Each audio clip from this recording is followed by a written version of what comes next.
je pense plutôt que c'est l'État qui a cherché à régulariser le commerce pour tirer un impôt.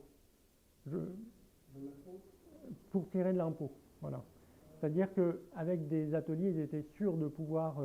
D'ailleurs, tout le monde a été enregistré, hein. Moi, j'ai suivi un peu le processus. Ils ont enregistré aux alentours de 2007, et puis ils ne payaient pas d'impôts à ce moment-là. Et donc en 2013, ils ont essayé de se débarrasser de cette économie plus ou moins informelle.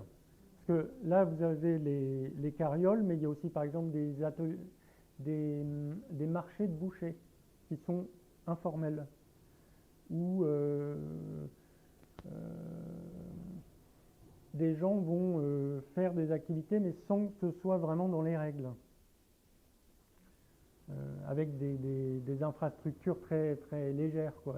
J'ai vu aussi des menuisiers qui s'étaient installés comme ça dans un endroit sans vraiment avoir une autorisation, quoi. Voilà. Sans être enregistré. Voilà. Juste un propriétaire terrien.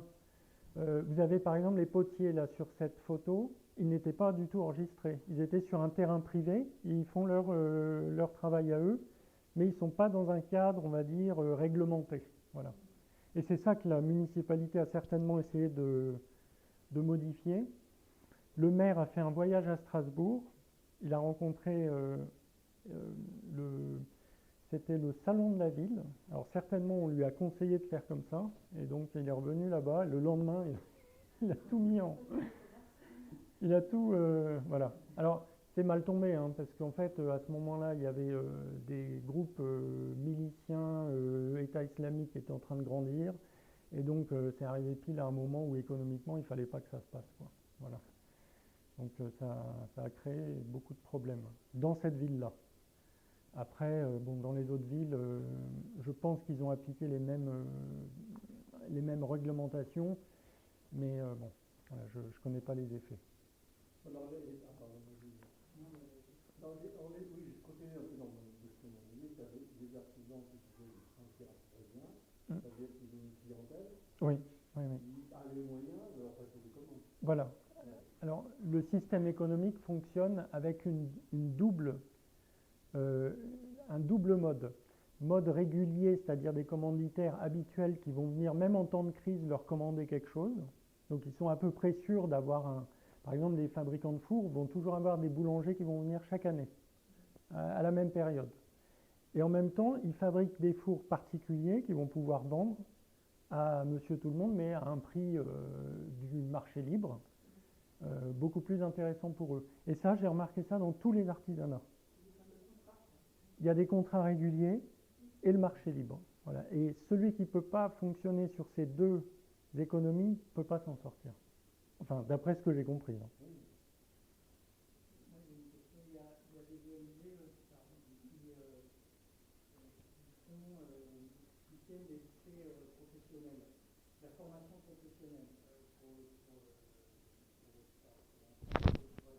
Mm.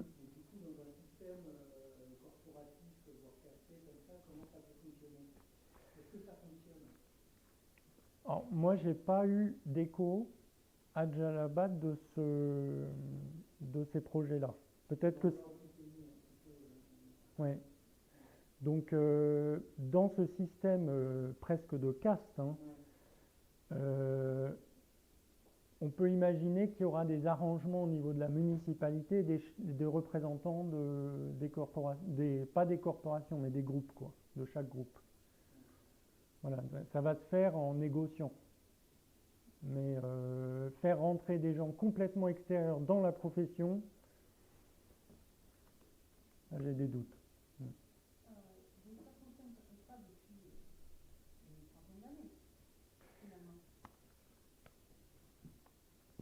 Euh, alors, moi, j'ai essayé de dater ce système-là à l'époque de la construction de grands jardins dans la région. Les Moghols arrivent, ils construisent des jardins. Autour des jardins, il va y avoir une activité d'artisanat qui va se mettre en place. Pour avoir les contrats, on met les gens en dette. C'est-à-dire, on vous laisse travailler cette terre, mais en même temps, vous êtes endetté avec nous. C'est un principe très connu en Inde, c'est-à-dire que pour avoir une exclusivité sur un contrat, eh ben, en même temps, vous êtes endetté avec cette même personne. Donc vous remboursez une dette, parce que vous avez acheté une maison, parce que vous avez un mariage ou des choses comme ça, et en même temps, vous avez ce travail qui vous lie. Donc c'est une obligation presque des deux côtés, quoi. Et ça, moi, bon, je peux remonter, enfin au 19e, c'est sûr que ça fonctionne comme ça. Avant, très certainement, voilà. Mais voilà.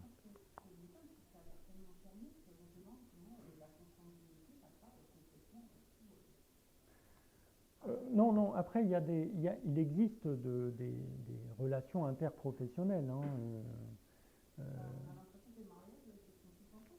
oui, c'est quand même très... bon, moi, il y a une courte étude qui a été faite hein, dans cette région-là, justement, et dans d'autres. Et bon, on est quand même dans des taux de mariage intrafamiliaux qui sont quand même très, très élevés, quoi. Voilà. Les données étaient à 75%. Bon, après, je ne peux pas vous dire, mais... voilà. Mm. Dans votre intervention, j'ai pensé à plusieurs choses. Déjà, un article que j'ai vu ce matin sur Mediapart sur en Afghanistan, les brouettes de la survie. Voilà, c'est ça, c'est Masdour, c'est les Masdour, voilà.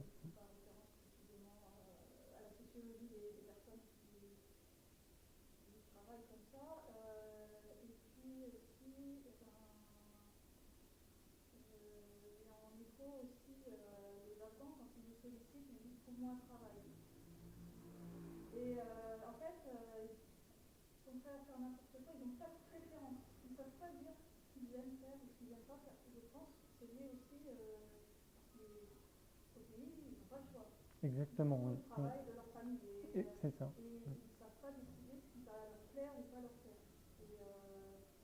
Et à chercher un travail. Ça, c'est aussi une action, se déplacer pour aller chercher quelque chose. Ils ne peuvent pas le faire. Je comprends bien dans la famille, en fait, on leur trouve un travail. Exactement. C'est les données sur ça.